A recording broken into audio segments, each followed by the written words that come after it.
City Gold, Gold and Diamonds, Kerala and Karnataka.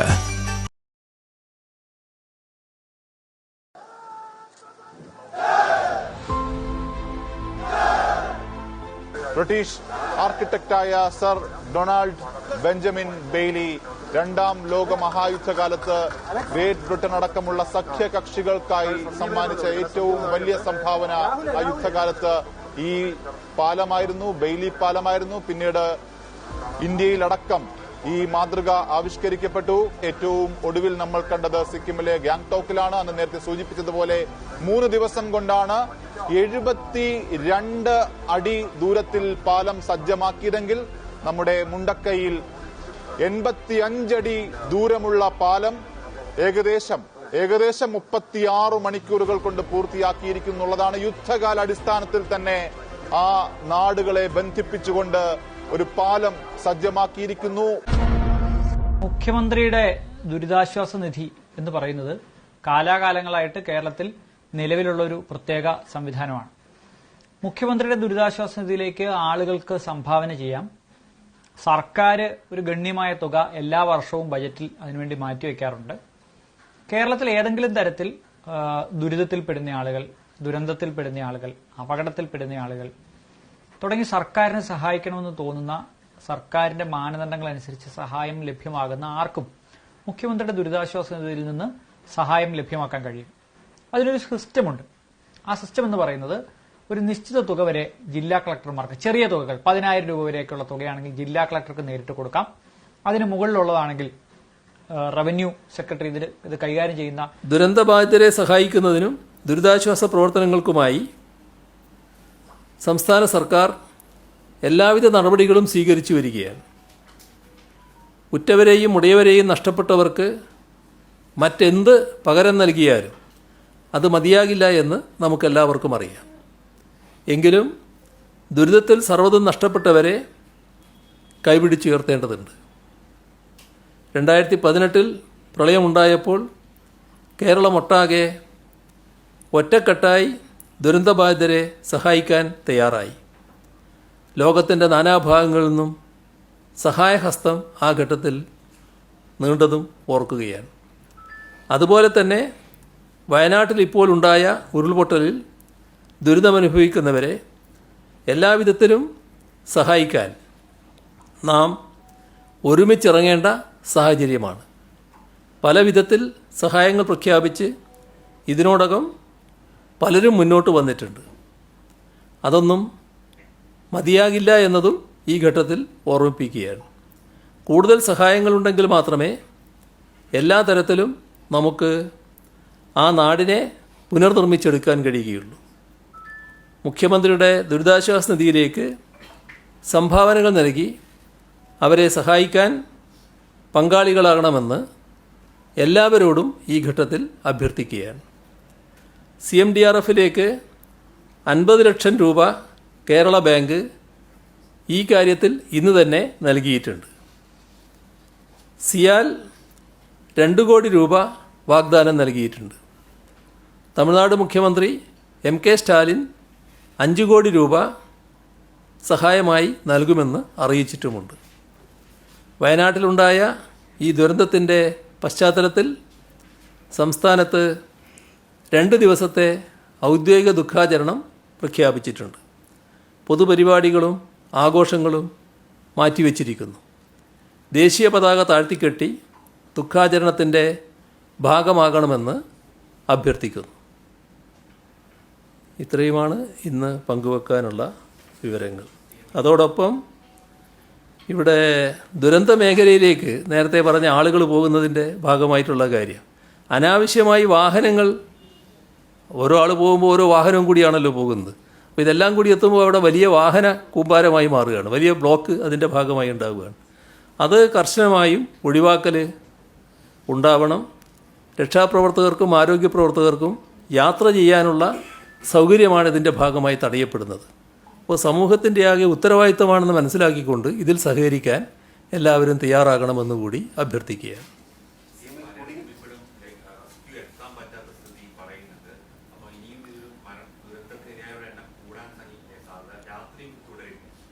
അല്ല, അതാണ് ഞാൻ പറഞ്ഞത്. നേരത്തെ നമുക്ക് എത്തിപ്പെടാൻ പറ്റാത്ത സ്ഥലമായിരുന്നു ഈ പറഞ്ഞ ഒരു പ്രത്യേക പ്രദേശം.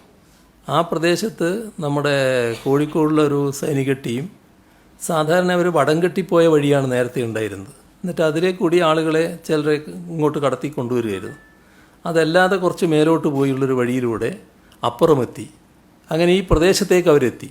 അവിടെയുള്ള പരിക്ക് പറ്റിയ മുഴുവൻ ആളുകളെയും അവിടെ നിന്ന് മാറ്റി ഈ വടം വഴി ഇങ്ങോട്ട് കടത്തുന്നുണ്ടല്ലോ, അവിടെ ഇപ്പോൾ എത്തിച്ചിട്ടുണ്ട്.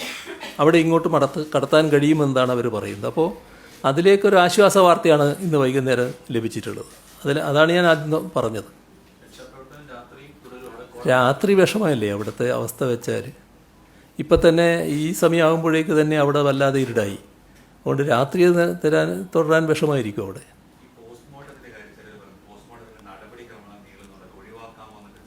ഇതിലൊരു പ്രയാസവും ഇല്ല. കാരണം ഇപ്പം തിരിച്ചറിഞ്ഞവർ പിന്നെ നല്ല രീതിയിൽ നല്ല വേഗതയിൽ കാര്യങ്ങൾ നടന്നിട്ടുണ്ട്. 18 പേര് ഇപ്പം തന്നെ പോസ്റ്റ്മോർട്ടം നടന്നു പോയി കഴിഞ്ഞു. പോസ്റ്റ്മോർട്ടത്തിന് പിന്നെ ഭാവിയിൽ അവർക്ക് എന്തെങ്കിലും അവരുടെ കുടുംബത്തിന് എന്തെങ്കിലും പ്രയാസം ഉണ്ടാകേണ്ട എന്നുള്ളത് കൊണ്ടാണ് അത് മറ്റൊരു നിലയെടുക്കാത്തത്. അത് വേഗം തന്നെ പൂർത്തിയാക്കുന്ന നടപടികൾ ആരോഗ്യവകുപ്പ് പ്രത്യേകമായി ചെയ്തിട്ടുണ്ട്. എല്ലാ സജ്ജീകരണങ്ങളും ഒരുക്കിയിട്ടുണ്ട്.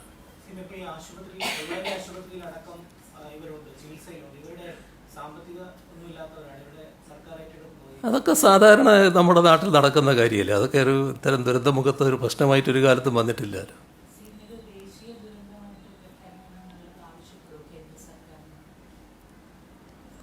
ഇതിനാവശ്യമായ എല്ലാ സഹായവും പിന്തുണയും അവർ നൽകാമെന്ന് വാഗ്ദാനം ചെയ്തിട്ടുണ്ട്. നമുക്ക് നോക്കാം എന്താ വേണ്ടതെന്നുള്ളത്.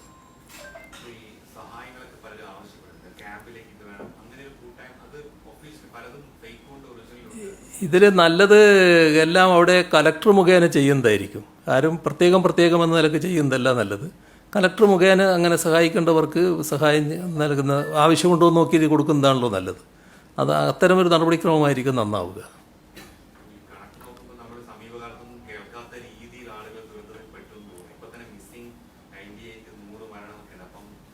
ഒരു വല്ലാത്ത ദുരന്തമാണല്ലോ. ഒരു ശാന്തമായ സ്ഥലം, സമനിരപ്പായ സ്ഥലം, അവിടെ താമസിക്കുന്നൊരു ഗ്രാമം, അവിടെ ഈ കുന്നിൻ്റെ മുകളിൽ നിന്നാണല്ലോ ഇത് ലാൻഡ് സ്ലൈഡ് ആദ്യം ഉണ്ടാകുന്നത്. അതിങ്ങ് മണ്ണിടിഞ്ഞ് ഒരു വലിയ ശക്തിയോടെ വരികയാണല്ലോ. അതിനകത്ത് മണ്ണ് മാത്രമല്ലല്ലോ, കല്ലും മറ്റു കാര്യങ്ങളും വലിയ പാറകളും എല്ലാം കൂടിയല്ലേ വരുന്നത്. ഈ കിടന്നുറങ്ങുന്നവരുടെ മേലെ കൂടി അങ്ങ് പോവുകയല്ലേ.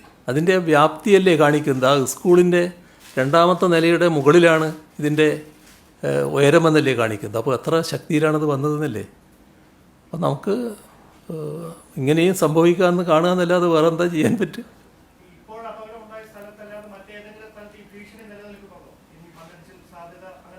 അല്ല, അതാണല്ലോ നമ്മൾ ഈ ദുരന്ത സാധ്യത എന്ന് പറയുന്നത്. ദുരന്ത സാധ്യതയുള്ള സ്ഥലങ്ങളിൽ അതത് സ്ഥലത്ത് അറിയിപ്പുകൾ കൊടുക്കുകയും അവരെ മാറ്റി പ്രവർത്തിക്കുകയൊക്കെ ചെയ്യുന്നുണ്ടല്ലോ. അതിവിടെയും നടന്നിട്ടുണ്ട്. ഇവിടെ തന്നെ കുറച്ചപ്പുറത്തായിട്ട് കോളനി 1-2 കോളനികൾ ഉണ്ടായിരുന്നു എന്ന് പറയുന്നുണ്ട്. അവരെ മാറ്റി പാർപ്പിച്ചിരുന്നു എന്നാണ് പറയുന്നത്. അതുകൊണ്ടാണ് കുറേ ആളുകൾ ഒഴിവായി കിട്ടിയത്.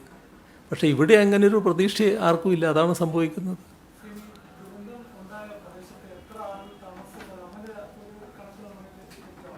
ആ കണക്ക് ഏകദേശം താമസിച്ച കുടുംബങ്ങളെ പറ്റിയൊക്കെയുള്ള കണക്ക് അവിടെയുണ്ട്. എൻ്റെ കയ്യിൽ ഇപ്പോഴില്ല. അതേതായാലും കൃത്യമായ കണക്കുണ്ട്. അതിനൊന്നും പ്രശ്നവും വരില്ല. കാന്തപുരം AP അബൂബക്കർ മുസ്ലിയാർ ദുരിതബാധിതർക്ക് വീടുകൾ വെച്ച് നൽകാൻ സന്നദ്ധ അറിയിച്ചു.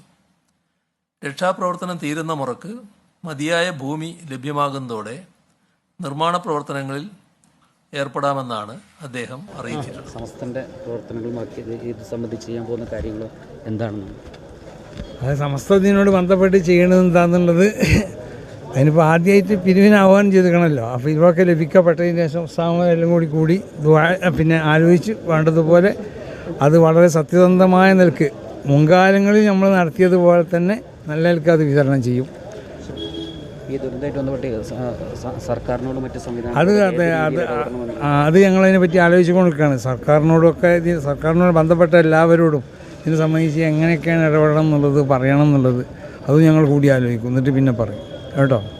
പിന്നെ നമ്മളെ കുട്ടികൾ പ്രിയപ്പെട്ട സഹോദരന്മാരെ, ഒരു കാര്യം പറയാതിരിക്കാൻ നിർവാഹമില്ല. കാരണം ഓരോ സംഘടനകളും അവർ സജ്ജീകരിച്ച വളണ്ടിയർമാരെ പറഞ്ഞയച്ചു. ആ പറഞ്ഞയച്ച വളണ്ടിയർമാർ ചെയ്യുന്ന സേവനങ്ങളെ ഈ രാജ്യത്തെ മുഴുവൻ ജനങ്ങളും വളരെ പോസിറ്റീവായി, വളരെ ആത്മാർത്ഥമായി, വളരെ സന്തോഷത്തോടെ നോക്കിക്കാണുകയാണ്.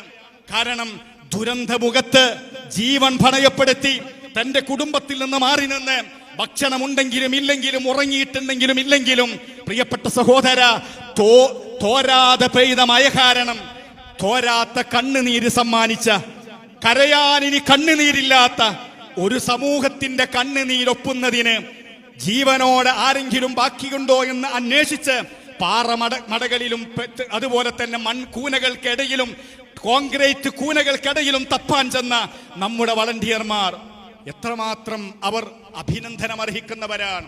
അവരെങ്ങനെയാണ് വർണ്ണിക്കേണ്ടത്? നാം മനസ്സിലാക്കണം സഹോദരന്മാരെ, വല്ലാത്ത ഒരു സന്തോഷമുള്ളൊരു കാര്യമാണ്. ഒരാഴ്ച മുമ്പ് കേരളം മുഴുവനും കർണാടകയിലെ മണ്ണിനടിയിൽപ്പെട്ട അർജുനന് വേണ്ടി മതം ജാതി നോക്കാതെ കേടുകയായിരുന്നെങ്കിൽ അതിലേറെ വലിയ ദുരന്തമുഖത്തേക്കാണ് ശേഷം നമ്മൾ ചെന്നത്.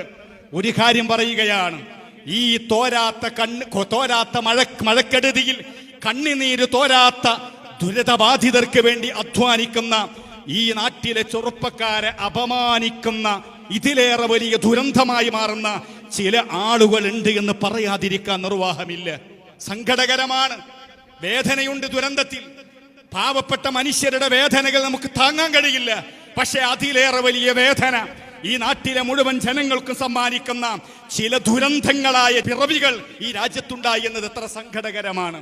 സോഷ്യൽ മാധ്യമങ്ങളിൽ പ്രിയപ്പെട്ട സഹോദരന്മാരെ, ഞാൻ ഇത് പറയുന്നത്, ഒരാഴ്ചയിൽ മൂന്ന് വീഡിയോയെങ്കിലും പുറത്തിറക്കാറുള്ള ABC ടോക്ക് എന്ന് പറയുന്ന ധാരാളം പ്രേക്ഷകരുള്ള, വർഗീയ മനസ്സോടുകൂടെ പലപ്പോഴും സംസാരിക്കാറുള്ള, ഇസ്ലാമിക വിരുദ്ധരായ ആളുകൾക്കൊക്കെ വന്ന് കയറി സംസാരിക്കാൻ ഇടം കൊടുക്കുന്ന ഒരു ചാനലിലെ ഏറ്റവും പ്രധാനികളായ രണ്ടാളുകളുടെ ഇന്നലത്തെ കഴിഞ്ഞ ദിവസത്തെ ചർച്ച എന്താണെന്നറിയോ നിങ്ങൾ? അവർക്ക് ഈ ദുരന്തത്തിൽ അകപ്പെട്ട മനുഷ്യരുടെ വേദനകളെ കുറിച്ചല്ല, ജീവൻ നഷ്ടപ്പെട്ടവരുടെ വേദനകളെ കുറിച്ചല്ല, ജീവനോടെ ഇല്ലെങ്കിലും എൻ്റെ ഉമ്മയുടെ, എൻ്റെ അമ്മയുടെ, എൻ്റെ കൊച്ചുമോന്റെ, തൻ്റെ പേരമകന്റെ, തൻ്റെ സഹോദരന്മാരുടെ, തൻ്റെ അയൽവാസിയുടെ മൃതദേഹമെങ്കിലും മയ്യത്തെങ്കിലും കിട്ടുമോ എന്ന് പ്രയാസപ്പെടുന്ന ഒരു മനുഷ്യരുടെ വേദനയെ കുറിച്ചല്ല അവരുടെ ചർച്ച. മറിച്ച് ഈ ദുരന്ത ഭൂമിയിൽ കഠിനാധ്വാനം ചെയ്യുന്ന പാവപ്പെട്ട നമ്മുടെ നാട്ടിന്റെ പ്രതീക്ഷകളാകുന്ന വളണ്ടിയർമാരെ കുറിച്ചാണ് അവരുടെ ചർച്ച. എന്താണ് ചർച്ച? വല്ലാത്തൊരു ചർച്ചയാണ്. ദുരന്ത ഭൂമിയിലേക്ക് ചെന്ന വളണ്ടിയർമാരായ ആളുകളെ, അവരുടെ ഉദ്ദേശശുദ്ധി ആരാണ് സഹോദരന്മാരെ അളക്കാൻ ഇവരൊക്കെ നിയോഗിച്ചത്? എന്താണ് പറയുന്നതെന്നറിയോ സഹോദര? ആ ദുരന്ത ഭൂമിയിൽ ചില ആളുകൾ ചില കുപ്പായങ്ങൾ ഇട്ട് വന്നിരിക്കുന്നു. കുപ്പായം ഇട്ടിട്ട് അവരിങ്ങനെ സേഫായ സ്ഥലത്ത് നിന്നിട്ട് അവരിങ്ങനെ കുപ്പായം ഇട്ടിട്ട് പലതും ചെയ്യാണ്. എന്താണ് അവർ പറഞ്ഞുകൊണ്ടിരിക്കുന്നത്? സംഘടനകളുടെ പേര് പറയാണ്. വൈറ്റ് ഗാർഡ് ഉണ്ട് അതില്, DYFI ഉണ്ട് അതില്, SYS ഉണ്ട് അതില്, അതുപോലെ തന്നെ SKSSF ഉണ്ട് അതില്. 4 ഞാൻ പറഞ്ഞിട്ടുള്ളൂ.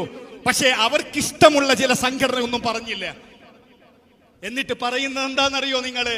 അവരിട്ട കുപ്പായം കണ്ടാൽ അറിയാം ഇന്നലെ തയ്ച്ച് പുതിയത് വാങ്ങിയിട്ട് വന്നതാണ് എന്ന്. നോക്കൂ നിങ്ങൾ, അവർ നിൽക്കുന്നത് ദുരന്തമുഖത്തല്ല, ഹോസ്പിറ്റൽ പരിസരത്തും അതുപോലെ തന്നെ സേഫായ സ്ഥലത്തു നിന്ന് കുപ്പായിട്ട് ഇങ്ങനെ നടക്കുകയാണ് അവർ. ഇത്രമാത്രം നീചരായ, നികൃഷ്ടരായ, മൃഗങ്ങൾ പോലും നാണിച്ചു പോകുന്ന, മനുഷ്യത്വമില്ലാത്ത, വർഗീയം വിസർജിച്ചു കൊണ്ടിരിക്കുന്ന ആളുകൾ നമ്മുടെ നാട്ടിലുണ്ടല്ലോ എന്നത് വലിയാത്ത സങ്കടമാണ്. പ്രിയപ്പെട്ട സഹോദരന്മാരെ, കേരളത്തിലെ മുഴുവൻ ചാനലുകളും അവിടുത്തെ സന്നദ്ധ സേവകന്മാരായ ആളുകൾ സൈനികരോടൊപ്പം നിന്നുകൊണ്ട് ദുരന്തഭൂമിയിൽ അപകടം പിടിച്ച സ്ഥലത്ത് 24 മണിക്കൂറും എണ്ണയിട്ട യന്ത്രം പോലെ നമ്മുടെ നാട്ടിലെ ചെറുപ്പക്കാർ അധ്വാനിക്കുന്നു എന്ന് നിരന്തരം വിളിച്ചു പറയുമ്പോ ഇത് കാണാനുള്ള കണ്ണില്ലാത്തവരെ കുറിച്ച് ഖുർആൻ പറഞ്ഞൊരു വചനം മാത്രമേ നമുക്ക് പറയാനുള്ളൂ. വലഹും ഖുലൂബുൻ ലാ യഫ്ഖഹൂന ബിഹാ വലഹും ആദാനുൻ ലാ യസ്മഊന ബിഹാ വലഹും അയ്യുനുൻ ലാ യുബ്സിറൂന ബിഹാ. കണ്ണുണ്ട്, ഖൽബുണ്ട്, പക്ഷേ കാതുണ്ട്. പക്ഷേ കേൾക്കേണ്ടത് കേൾക്കാനും കാണേണ്ടത് കാണാനും അതുപോലെ തന്നെ ചിന്തിക്കേണ്ടത് ചിന്തിക്കാനും ഭാഗ്യം ലഭിച്ചാത്ത നിർഭാഗ്യവന്മാരുടെ കൂട്ടത്തിൽ അവരെ പെടുത്താൻ പറ്റുള്ളൂ. ഈ സംഘടനകളുടെ ഒക്കെ പറയുന്നത് വൈറ്റ് ഗാർഡ് എന്ന പേരിൽ അവർ ചോപ്പ് കുപ്പായം ഇട്ടുകണെന്ന് വരെ പറയുകയാണ്. നോക്കൂ നിങ്ങൾ, ഹോസ്പിറ്റലിന്റെ പരിസരത്ത് വളണ്ടിയർ വേണ്ടേ? മയ്യത്തുകൾ കുളിപ്പിക്കാൻ വളണ്ടിയർ വേണ്ടേ? അതുപോലെ തന്നെ കിട്ടുന്ന ജഡങ്ങളെ അഥവാ മയ്യത്തുകളെ പലപ്പോഴും മനുഷ്യനിക്ക് പലപ്പോഴും ദുർഗന്ധവും ജീർണിച്ചുകൊണ്ടിരിക്കുന്ന മനുഷ്യ ശരീരത്തിന്റെ ഭാഗങ്ങൾ പൊറുക്കി കൂട്ടിയിട്ട് ഒരു സുരക്ഷിതമായ കേന്ദ്രങ്ങളിൽ കൊണ്ടുപോയി മാന്യമായി അതിനെ പൊതിഞ്ഞ് വൃത്തിയാക്കി അതിന്റെ അഹിലുകാരിലേക്ക് എത്തിക്കാൻ ശ്രമിക്കുന്ന മനുഷ്യർ ചെയ്യുന്ന സേവനത്തെ നിസ്സാരമായി കാണുന്ന കശ്മലന്മാരെ നമുക്ക് കാണാൻ സാധിക്കും. ഇവിടെ ഞാൻ പറയുന്നത് ഇത് വലിയ മറ്റൊരു ദുരന്തമാണ്. ഇതിലേറെ വലിയ ദുരന്തം വേറെയില്ല. കുപ്പായമിട്ട് സാന്ത്വനം എന്ന് എഴുതി അതുപോലെ പല പേരുകളും വെച്ച് ദുരന്തമുഖത്ത് പോകുന്ന ആളുകളെ കണ്ടില്ലേ എന്ന് പറഞ്ഞ് കളിയാക്കുന്ന ചില ആളുകളുടെയൊക്കെ രൂപം കാണുമ്പോൾ അവരെ പറ്റി മനുഷ്യർ എന്ന് പറയുന്നതിൽ നിങ്ങളാരും എന്നോട് ദേഷ്യപ്പെടരുത്. മനുഷ്യന്റെ കോലത്തിലുള്ള ആളുകൾ തന്നെയാണ് അത് ചെയ്യുന്നത്. ദുരന്തമുഖത്തേക്ക് ഇവർക്ക് പോകാൻ ധൈര്യമില്ല. ഈ പറയുന്നവരോ അവർ ചില്ലുകൊട്ടാരങ്ങളിലിരുന്ന് വീഡിയോ ഉണ്ടാക്കുകയല്ലാതെ ദുരന്തത്തിന്റെ പരിസരത്തെങ്കിലും പോയി നോക്കിയിട്ടുണ്ടോ? ഒരിറ്റു വെള്ളമെങ്കിലും ആർക്കെങ്കിലും എത്തിച്ചു കൊടുത്തിട്ടുണ്ടോ? ഉമ്മമാർ നഷ്ടപ്പെട്ടു പോയ കുഞ്ഞുങ്ങൾക്ക് അമ്മിഞ്ഞപ്പാല് കൊടുക്കാൻ ഞങ്ങൾ തയ്യാറാണെന്ന് പറഞ്ഞ് സ്വന്തം കുഞ്ഞിനെ മുലയൂട്ടുന്ന ഉമ്മമാർ രംഗത്ത് വന്നപ്പോ അതിനെ പരാമർശിച്ച് കളിയാക്കാൻ വേണ്ടി ആർക്കെങ്കിലും സാധിച്ചിട്ടുണ്ടെങ്കിൽ അവരെ മനുഷ്യർ എന്ന് നാം വിളിക്കുന്നുവെങ്കിൽ അത് നമ്മുടെ പാതകമാണ് എന്നേ മനസ്സിലാക്കേണ്ടതുള്ളൂ. നിങ്ങൾ കണ്ടിട്ടില്ലേ, രാത്രി 2 മണിക്ക് ശബ്ദം കേട്ട് വിവരമറിഞ്ഞ ഉടനെ ഓടിയെത്തിയ വളണ്ടിയർമാർ അവർ രാത്രിയും പകലും ഇല്ലാതെ ഓടി നടക്കുകയാണ്. ചാലിയാർ പുഴയിൽ മുങ്ങിക്കൊണ്ട് മയ്യത്തുകൾ എടുക്കുകയാണ്. ഈ മലകളിലും കാടുകളിലും തകർന്നു കിടക്കുന്ന വീടുകൾക്കടിയിലും മരത്തിനടിയിലും ഇനിയും മനുഷ്യരുണ്ടോ, ജീവന്റെ തുടിപ്പുകളുണ്ടോ എന്ന് നോക്കുന്നവർ, അല്ല മരിച്ചു കിടക്കുന്ന മനുഷ്യന്റെ ജഡമുണ്ടോ എന്ന് പരതിക്കൊണ്ടിരിക്കുന്ന വോളണ്ടിയർമാർ ഇപ്പോഴും അവർ വളരെ വേണ്ടതുണ്ട്. മൂന്നാമത്തെ പ്രശ്നം ഭക്ഷണത്തിന്റെ വിതരണമാണ്. ആളുകൾ നല്ല മനസ്സോടുകൂടി ഭക്ഷണം ഉണ്ടാക്കി കൊടുക്കുന്നതാണ്. അതിലൊന്നും ഒരു തെറ്റും പറയുന്നില്ല, മഹാഭൂരിപക്ഷം അങ്ങനെ തന്നെയാണ്. എന്നാൽ ഭക്ഷണത്തിൻ്റെ ക്വാളിറ്റി പ്രധാന ഘടകമാണ്. ഇങ്ങനെ ഉണ്ടാക്കുന്ന ഭക്ഷണങ്ങളൊക്കെ ആകെ മോശമാണെന്നല്ല ഞാൻ പറഞ്ഞത്. എന്തെങ്കിലും കുഴപ്പം ഭക്ഷണത്തിലുണ്ടായാൽ പട്ടാളക്കാരുൾപ്പെടെയുള്ളവരാണ് രക്ഷാസംഘത്തിലുള്ളത്. എന്തെങ്കിലും പ്രയാസം വന്നാൽ അത് ബുദ്ധിമുട്ടാണ്.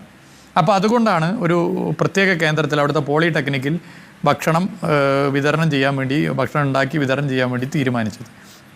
അതിന് ഭക്ഷ്യവകുപ്പ് കൃത്യമായി ഫുഡ് സേഫ്റ്റി ഓഫീസറുടെ പരിശോധന നടത്തിയതിന് ശേഷമാണ് ഭക്ഷണം കൊടുക്കുന്നത്. ഹോട്ടൽ അസോസിയേഷൻ്റെ സഹായത്താലാണ് എല്ലായിടത്തും ഇത് വിതരണം ചെയ്യുന്നത്. ഇതൊരു സംവിധാനം. എന്നാൽ പലരും ഭക്ഷണം ഉണ്ടാക്കി വരുന്നുണ്ട്. അത് കലക്ടർ അതുകൊണ്ട് തന്നെ നേരത്തെ 2 ദിവസം മുമ്പ് ഇനി ഭക്ഷണം ആരും ഉണ്ടാക്കി വരേണ്ടതില്ല എന്നുള്ള അഭിപ്രായം പറഞ്ഞു.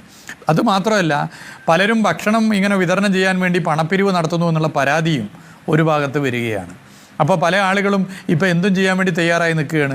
അപ്പോൾ ഇതിൻ്റെ ഭാഗമായി ഇവിടെ ഇത്ര ഭക്ഷണം ഉണ്ടാക്കണം എന്ന് പറഞ്ഞാൽ പണം കൊടുക്കുന്ന സ്ഥിതി വരുന്നു. അപ്പോൾ അതൊക്കെ തന്നെ ഒഴിവാക്കപ്പെടേണ്ട കാര്യമാണ്. ഇതിൽ ഏറ്റവും പ്രധാനം ഫുഡിൻ്റെ ക്വാളിറ്റി ഉറപ്പുവരുത്തുക. ഒരു 30 അംഗ രക്ഷാദൗത്യത്തിൽ ഒരു 3-4 പേർക്ക് ഭക്ഷണം കഴിച്ച് പെട്ടെന്ന് അസുഖം വന്നാൽ അവർക്ക് രക്ഷാദൗത്യത്തിൽ പങ്കെടുക്കാൻ പറ്റില്ലെന്ന് മാത്രമല്ല, ആ ടീമിൻ്റെ വർക്ക് അവിടെ ഇല്ലാതാവും. ഇങ്ങനെയൊക്കെയുള്ള പ്രശ്നമുണ്ട്. അപ്പോൾ ഭക്ഷണത്തിൻ്റെ കാര്യത്തിൽ കൃത്യമായ നിയന്ത്രണം വേണം. ഇപ്പോൾ ഈ സംവിധാനം വെച്ച് വോളണ്ടിയർമാർക്ക് എത്രയാണോ ഭക്ഷണം വേണ്ടത് അതിനേക്കാൾ എത്രയോ അധികമാണ് ഭക്ഷണം ഉണ്ടാക്കുന്നത്. എവിടെയും ഒരു പരാതിയില്ല. ഇപ്പോൾ ഇന്ന് ഉച്ചക്ക് ഒരു അനുഭവം ഞാൻ പറയാം. കൺട്രോൾ റൂമിൽ ഇരിക്കുന്ന സമയത്താണ് ഇങ്ങനെ ഭക്ഷണം കൊടുക്കാൻ പറ്റുന്നില്ല എന്നുള്ള പരാതിയുമായി ബന്ധപ്പെട്ട് ഉള്ള കാര്യങ്ങൾ ചർച്ച ചെയ്യപ്പെട്ടത്. അപ്പോൾ ഒരു സ്ഥലത്ത് നിന്ന് പറഞ്ഞു 100-500 ആൾക്ക് ഭക്ഷണം കിട്ടുന്നില്ല എന്ന പ്രയാസം പറയുന്നു. അപ്പോൾ അങ്ങനെ പ്രയാസം പറഞ്ഞ ആളോട് ഭക്ഷണം കിട്ടുന്നില്ല എന്നുള്ള വിവരം കിട്ടിയ അവിടുത്തെ ഫോൺ നമ്പർ തരാൻ പറയുന്നു. ഫോണിലാണല്ലോ വിളിച്ച് ഇവരെ അറിയിക്കുക. അപ്പോൾ ഫോൺ നമ്പർ കൊടുക്കാൻ പറ്റാത്തൊരു സ്ഥിതി വരുന്നു. ഇങ്ങനെയുള്ള പ്രശ്നം വരുന്നു. അപ്പോൾ തെറ്റായ വിവരങ്ങൾ നൽകുന്നു എന്നുള്ളതൊരു പ്രശ്നമാണ്. ആ തെറ്റായ വിവരങ്ങൾ നൽകുമ്പോൾ ഒരു മൈനോറിറ്റി വരുന്ന ആളുകൾ, എല്ലാവരും അങ്ങനെയാണെന്നുള്ള അഭിപ്രായമേ എനിക്കില്ല. എന്നാൽ ചെറു ന്യൂനപക്ഷം വരുന്ന ആളുകൾ ഇതിൻ്റെ ഭാഗമായി പണപ്പിരിവ് ഉൾപ്പെടെ നടത്തുന്നു എന്നുള്ള പരാതി വരുന്നു. ഇത് വളരെ ഗൗരവമാണ്. അപ്പം അതുകൊണ്ട് ഇതിനൊരു മുഖ്യമന്ത്രിയുടെ ദുരിതാശ്വാസ നിധി എന്ന് പറയുന്നത് കാലാകാലങ്ങളായിട്ട് കേരളത്തിൽ നിലവിലുള്ള ഒരു പ്രത്യേക സംവിധാനമാണ്. മുഖ്യമന്ത്രിയുടെ ദുരിതാശ്വാസ നിധിയിലേക്ക് ആളുകൾക്ക് സംഭാവന ചെയ്യാം. സർക്കാർ ഒരു ഗണ്യമായ തുക എല്ലാ വർഷവും ബജറ്റിൽ അതിനുവേണ്ടി മാറ്റിവെക്കാറുണ്ട്. കേരളത്തിൽ ഏതെങ്കിലും തരത്തിൽ ദുരിതത്തിൽപ്പെടുന്ന ആളുകൾ, ദുരന്തത്തിൽപ്പെടുന്ന ആളുകൾ, അപകടത്തിൽപ്പെടുന്ന ആളുകൾ തുടങ്ങി സർക്കാരിനെ സഹായിക്കണമെന്ന് തോന്നുന്ന, സർക്കാരിന്റെ മാനദണ്ഡങ്ങൾ അനുസരിച്ച് സഹായം ലഭ്യമാകുന്ന ആർക്കും മുഖ്യമന്ത്രിയുടെ ദുരിതാശ്വാസ നിധിയിൽ നിന്ന് സഹായം ലഭ്യമാക്കാൻ കഴിയും. അതിനൊരു സിസ്റ്റമുണ്ട്. ആ സിസ്റ്റം എന്ന് പറയുന്നത് ഒരു നിശ്ചിത തുക വരെ ജില്ലാ കളക്ടർമാർക്ക്, ചെറിയ തുകകൾ 10,000 രൂപ വരെയൊക്കെയുള്ള തുകയാണെങ്കിൽ ജില്ലാ കളക്ടർക്ക് നേരിട്ട് കൊടുക്കാം. അതിന് മുകളിലുള്ളതാണെങ്കിൽ റവന്യൂ സെക്രട്ടറി ഇത് കൈകാര്യം ചെയ്യുന്ന ധനകാര്യ വകുപ്പ് സെക്രട്ടറിയോ റവന്യൂ സെക്രട്ടറിയോ അറിഞ്ഞുകൊണ്ടുള്ള അങ്ങനെ കൊടുക്കാൻ പറ്റുള്ളൂ. അതിന് മുകളിലേക്കാണെങ്കിൽ മാത്രമേ സംസ്ഥാന സർക്കാരിന്റെ തീരുമാനം ആവശ്യമായിട്ട് വരുന്നുള്ളൂ. അപ്പോൾ ഇത്തരത്തിൽ കേരളത്തിലെമ്പാടും ചെറുതും വലുതുമായ സഹായങ്ങൾ രോഗികൾക്കുൾപ്പെടെ അല്ലെങ്കിൽ ഏതെങ്കിലും അപകടത്തിൽ മരിച്ച ആളുകൾക്ക് ഉൾപ്പെടെ സർക്കാർ ലഭ്യമാക്കാറുണ്ട്.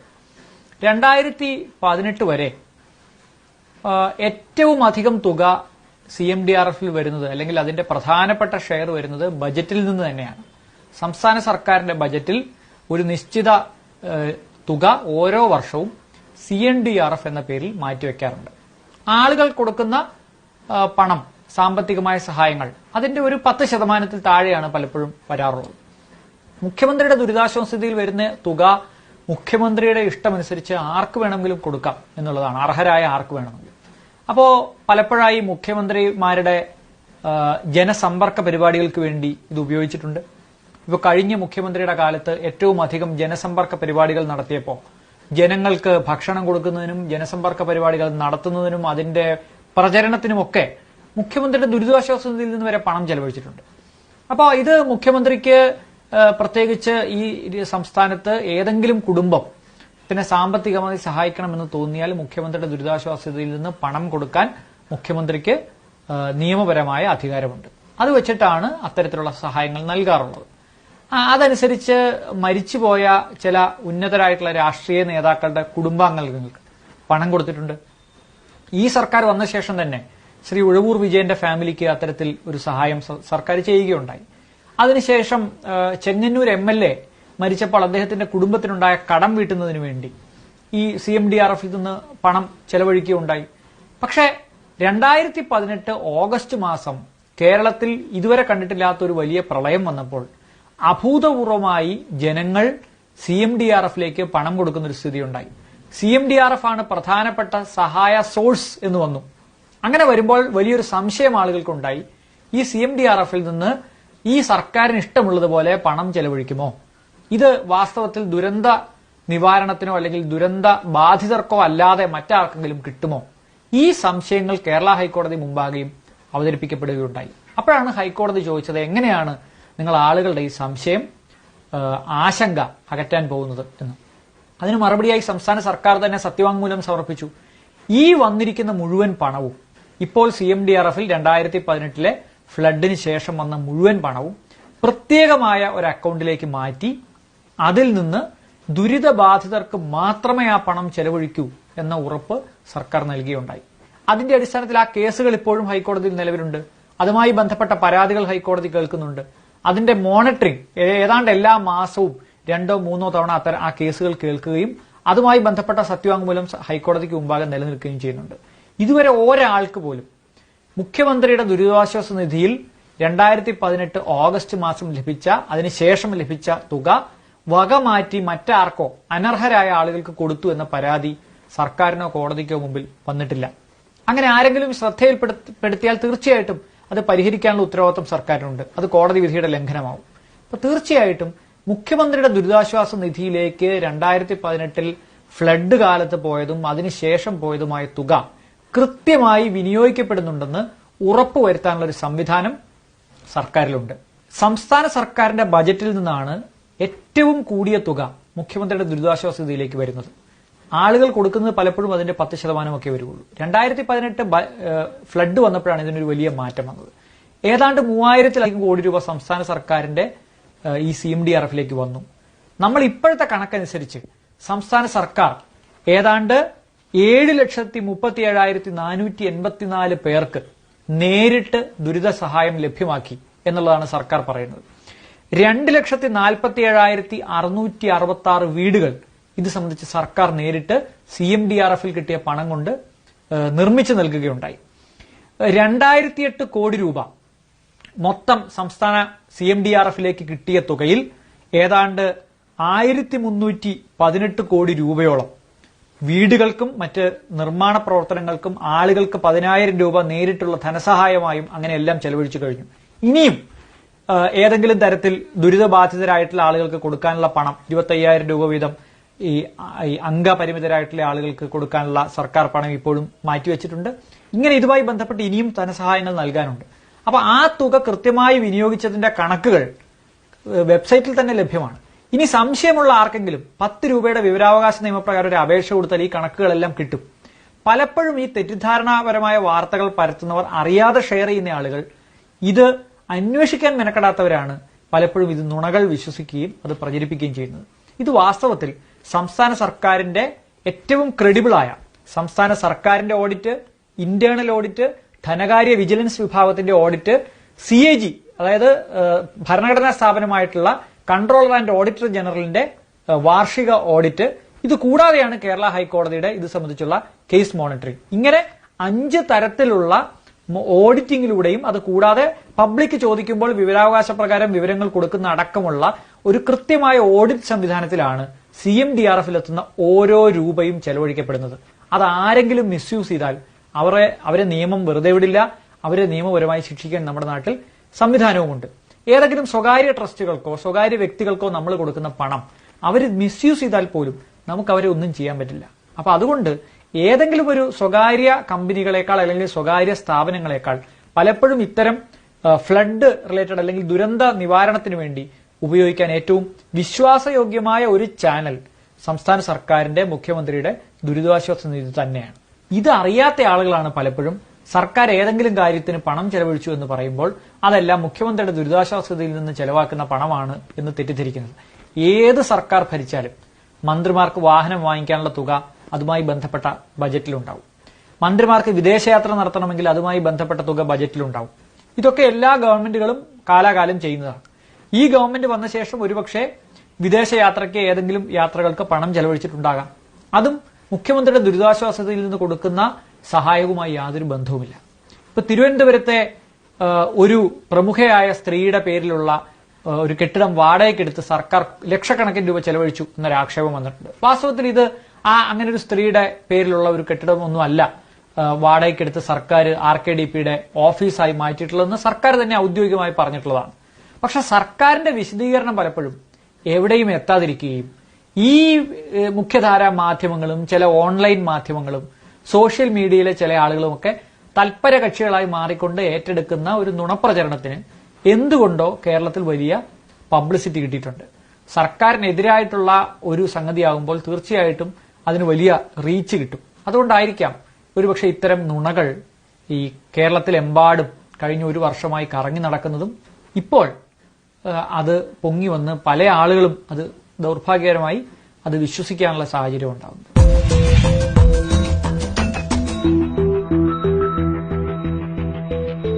Venus Trading and Services, your trusted partner in Qatar. Looking for reliable services in Qatar? Welcome to Venus Trading and Services, your trusted partner near Al Said Bakery in Muntasa, Doha. Let us introduce our range of activities. At Venus Trading and Services, we offer certificates attestation in India and Qatar, legal translation in several languages, police clearance certificates, data flow and Prometric, company formation, health card services. Our experienced team ensures smooth and hassle-free processes. Choose Venus Trading and Services as your trusted partner in Qatar. Contact us today 55488910.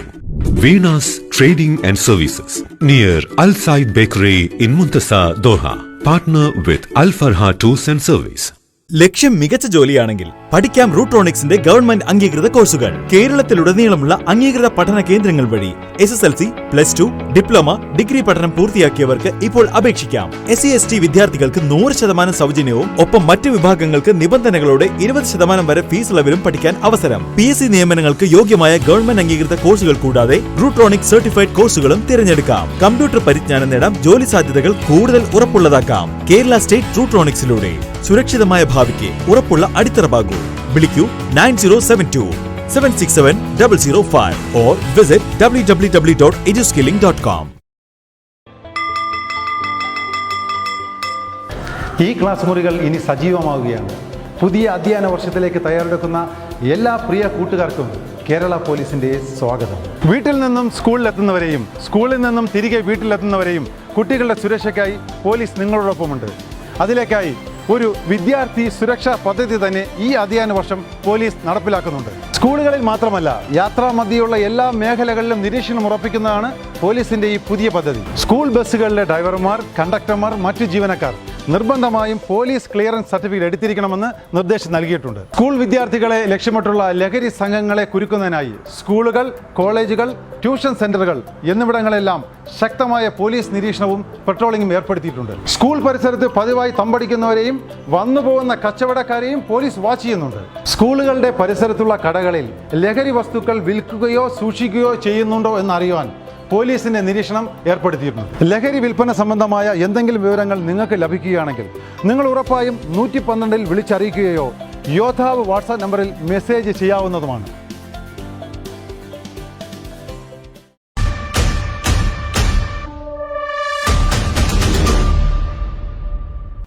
കണ്ടില്ലേ, ഭാഗ്യത്തിനാണ് ആ കുട്ടി രക്ഷപ്പെട്ടത്. അവരുടെ മനസ്സിൽ ചിലപ്പോൾ അവരുടെ കൂട്ടുകാരോ അവരുടെ വീട്ടുകാരോ അവർ കളിച്ച കളികളോ മറ്റോ ആയിരിക്കാം. അവർക്ക് ട്രാഫിക് നിയമങ്ങളൊന്നും തന്നെ അറിയണമെന്നില്ല. കുട്ടികളെ, നിങ്ങൾ ഒരു കാര്യം ശ്രദ്ധിക്കുക. നിങ്ങൾ ആ വീഡിയോ കണ്ടില്ലേ? അതുപോലെ നിർത്തിയിട്ടിരിക്കുന്ന ഒരു വാഹനത്തിന്റെ മുന്നിലൂടെയോ പിന്നിലൂടെയോ അശ്രദ്ധമായി ഒരിക്കലും റോഡ് ക്രോസ് ചെയ്യരുത്. ക്ലാസ് മുറിയിൽ നിങ്ങൾ എത്ര ശ്രദ്ധിച്ചിരിക്കുന്നു അതുപോലെ തന്നെ നിങ്ങൾ റോഡിലും